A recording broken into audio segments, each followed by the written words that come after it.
औज़ु बिल्लाहि मिनश शैतानिर रजीम बिस्मिल्लाहिर रहमानिर रहीम। वीडियो देखने और सुनने वालों को अस्सलाम वालेकुम। आज हम तिलावत करेंगे अपने अगले सबक की, जो कि है सूरह अनाम की आयत नंबर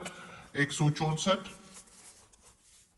और 165, जो कि आखिरी आयत है इस सूरह की। तो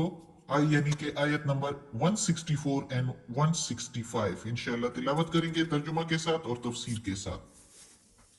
तो चलिए शुरू करते हैं, लेकिन शुरू करने से पहले चैनल को सब्सक्राइब करें और बेल नोटिफिकेशन को ऑन करें ताकि अगली वीडियो आपको आसानी से मिलती रहे, और हो सके तो शेयर भी करें ताकि ज्यादा से ज्यादा लोग देखें, आपको भी सवाब मिले और मुझे भी। तो चलिए शुरू करें आज का सबक। औज़ु बिल्लाहि मिनश शैतानिर रजीम बिस्मिल्लाहिर रहमानिर रहीम। कुल, कह दो मेरे प्यारे नबी, अगैरल्लाह, क्या सिवाय अल्लाह के, अबगी तलाश करूं, अबगी के मीनिंग तलाश करना, रब्बन कोई और रब, रब्बन व हुआ और वही, रब्बु रब है, कुल्ली हर एक, शैइन चीज का,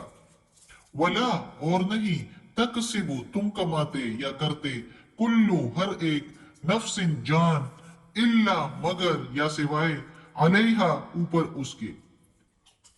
यानी इसकी मीनिंग हम इस तरह लेंगे कि जो कोई करता है कोई गुनाह, हर एक जान जो करता है गुनाह कमाने के लिए या करने के लिए, तो गुनाह इधर जरूरी है क्योंकि इधर ऊपर उसके हैं, यानी उसके ऊपर उसके हैं। अगर कोई करे गुनाह तो वो उसका जिम्मेदार वो खुद है, इल्ला अलैहा मगर ऊपर उसके, जो कोई करे गुनाह तो वो ऊपर उसके जिम्मेदार वो उसका है। वला और नहीं, तजिरु तुम उठाओगे, वाजिरतुन बोझ, वाजिरतुन विजरा उखरा और नहीं तुम उठाओगे बोझ, बोझ किसी दूसरे का। अच्छा, विजरो तजिरु तुम उठाओ, अब इधर ये वाजिरतुन विजरा और तजिरु, इसके मीनिंग तीन वर्ड बोझ तीन बार यूज हुआ है, क्योंकि अल्लाह ताला ने ये कुरान मजीद शायरी के अंदाज में जो है वो भेजा है, तो इसलिए इसके एक तजीरू का हम बोझ की जगह उठाना यूज करेंगे, और फिर वाजिरा तुम विजरा बोझ, बोझ दूसरे का, यानी नहीं तुम उठाओगे बोझ, बोझ किसी दूसरे का, यानी कोई किसी दूसरे का बोझ नहीं उठाएगा कयामत के दिन। सुम्मा फिर, इला तरफ, रब्बिकुम तेरे रब के, रब्बिकुम मरजिउकुम लौट कर जाना है तुमने, मरजिउ लौट करना या मुड़कर जाना, कुम तुमने, फयुनब्बिउकुम फिर वो खबर देगा तुमको, फा के मीनिंग फिर, यू के मीनिंग वो, नब्बिउ के मीनिंग खबर देगा, कुम के मीनिंग तुमको, बिमा साथ जो, कुन तुम थे, फी उसमें, तख्तलिफून तुम इख्तिलाफ करते थे, यानी फिर वो खबर देगा तुमको जिसमें तुम इख्तिलाफ करते थे। अब इस आयत में अल्लाह ताला कहता है, पिछली आयतों के साथ ये भी मुंसलिक है जिसमें मोहम्मद सल्लल्लाहु अलैहि वसल्लम को अल्लाह ताला कहता है कि इन सब लोगों से कह दो, ये जो ईमान नहीं लाते और जो ईमान लाते भी हैं, तो इन सब को कहो कि ए लोगों, मेरी नमाज, मेरी कुर्बानी, मेरा जीना, मेरा मरना अल्लाह के लिए है, जो रब है सारे जहानों का, और इसके सिवा कोई शरीक नहीं है, उसके साथ कोई शरीक नहीं है वो, और मुझे हुक्म हुआ है कि मैं सबसे पहले हुक्म बरदार रहूं। यानी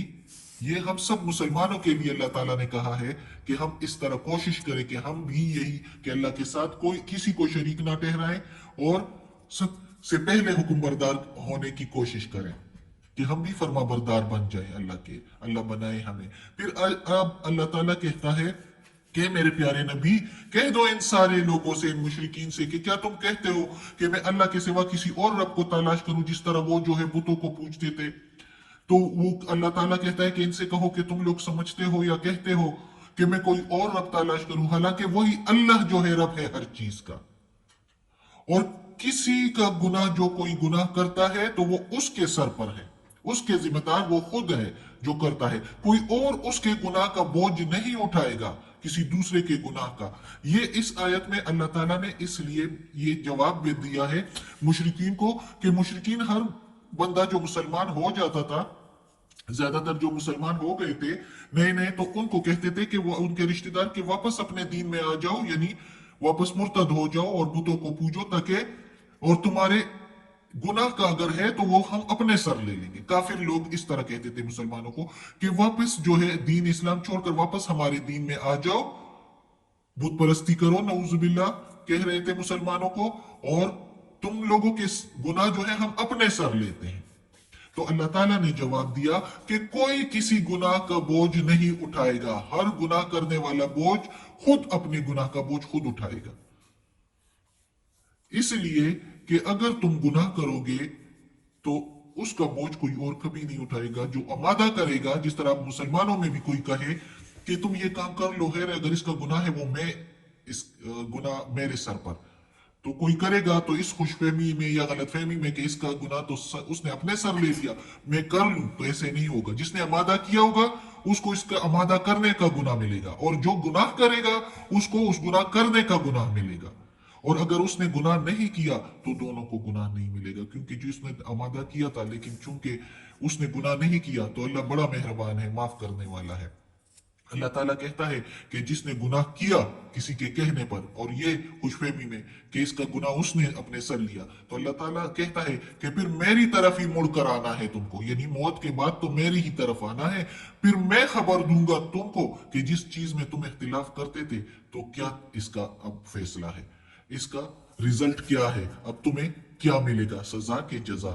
तो ये फिर अल्लाह ताला कहता है कि मैं तुम्हें खबर दूंगा। फिर अल्लाह ताला ने दोजख और जन्नत तैयार किए हैं, और उस दोजख को जब देखेंगे बुराई करने वाले तो फिर उधर तौबा तौबा करेंगे, लेकिन उधर वो वक्त खत्म हो गया होगा तौबा कबूल होने का, उधर फिर सजा ही मिलेगी। अल्लाह बचाए दोजख के अजाब से। अब अगली आयत है, वहुवल्लज़ी, वही जात पाक है, जालकुम, बनाया तुमको, खलाइफल अर्द, नाइब जमीन पर, वरफआ, और बुलंद किया, बादवकुम, बास को तुम पर, फौका, ऊपर, बादिन, बास के, यानी एक दूसरे के ऊपर बुलंद किया, दरजातिन, दर्जे, एक दूसरे के ऊपर दर्जे बुलंद किए, लियबुलुकुम, दरजातिन लियबुलुकुम,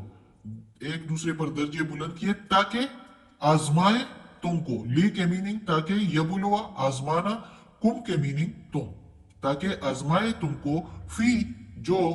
फी के मीनिंग मैं, माँ जो, आताकुम अता किया तुमको, यानी जो फैसले का हक अता किया तुमको उसमें आजमाएगा तुमको।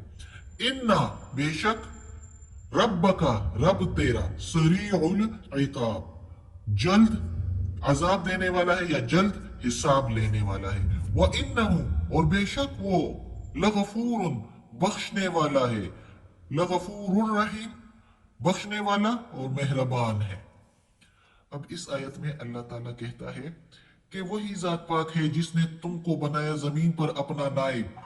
यानी इंसान को बनाया अपना नाइब जमीन पर, कि एक दूसरे के वो दूसरे लोगों को जो है फैसले करे, उनको सीधे रास्ते बताए अल्लाह के। तो अल्लाह ताला ने अपने बंदों को जो है इंसानों में से नाइब बनाया, और एक दूसरे पर, किसी को माल और दौलत पर, किसी को वजाहत पर, किसी को इज्जत पर, किसी को खूबसूरती पर, किसी को तकवा परहेजगारी पर, एक दूसरे से दर्जात में बुलंद किया, ताकि आजमाए तुमको जो तुम्हें दिया है हक, कि तुम कैसे फैसले करोगे। नाइब बनाकर अल्लाह ने भेजा कि तुम कैसे फैसले करोगे, हक के मुताबिक करोगे, सच्चे फैसले करोगे, अल्लाह के अहकामात के मुताबिक करोगे, या अपोजिट चलोगे। तो जो अल्लाह के अहकामात के मुताबिक फैसला करेगा वो तो ठीक है, जो अल्लाह के अहकामात के अपोजिट करेगा, फेल हो जाएगा, अल्लाह ताला के दीन के मुताबिक फैसले नहीं करेगा, नालायक ठहरेगा, तो उसके लिए बेशक तेरा रब जो है अल्लाह ताला कहता है कि जल्द जो है वो अजाब देने वाला है, जल्द हिसाब लेने वाला है, जो फेल हो जाएगा अल्लाह के अहकामात में पर पूरा उतरने में, और जो फैसले का हक दिया है वो फैसले अल्लाह के हक के मुताबिक नहीं करता, अल्लाह के अहकामात के मुताबिक नहीं करता वो फैसले, तो वो तो फेल हो गया। तो उससे अल्लाह ताला कहता है कि मैं जल्द हिसाब लेने वाला हूं और जल्द ही उस पर अजाब लाने वाला हूं। लेकिन अगर कोई फैसला करने में थोड़ी सी कोताही कर ले, भूल चूक हो जाए, تو اللہ تعالیٰ بخشنے والا بھی ہے، لیکن جو اس کے احکامات کے مطابق فیصلے کرے اور پورا اترے اللہ کے احکامات کے مطابق، تو اس پر اللہ مہربان ہے، رحیم ہے، اللہ شفیق ہے، بردبار ہے۔ تو اللہ تعالیٰ کہتا ہے کہ جلد حساب لینے والا ہے اور بخشنے والا بھی ہے اور مہربان بھی ہے۔ یہ اب ہم پر ڈیپینڈ کرتا ہے کہ ہم کیا کرتے ہیں، ہم اپنے لیے اس میں اللہ کا کون سا جو ہے وہ انتخاب کرتے ہیں، کون سا چوز کرتے ہیں کہ ہم اللہ کے سامنے جائیں تو ہمارے لیے اللہ تعالیٰ مہربان ہو۔ آمین۔ اللہ ہمیں یہ قرآن مجید کا ترجمہ مکمل کرنے کی توفیق دے اور اس پر عمل کرنے کی توفیق دے۔ آج کا سبق ختم ہوتا ہے۔ یا اللہ، یا پروردگار، یا رب العالمین، یا مالک یوم الدین، یہ قرآن مجید کی تلاوت کی ہے ترجمہ و تفسیر کے ساتھ، اس میں اگر کوئی غلطی ہوئی ہو زیر زبر پیش میں، ترجمہ تفسیر میں، تلفظ میں، تو یا اللہ معاف کر دینا، تو غفور الرحیم ہے۔ اور یا اللہ ہمیں اپنے نیک اور صالح لوگوں میں شامل کر دے اور ہمیں عافیت والے معاملات دے اور ہماری بیماریاں، تکالیف، پریشانیاں اور برائیاں ہم سے دور کر دیں۔ آمین۔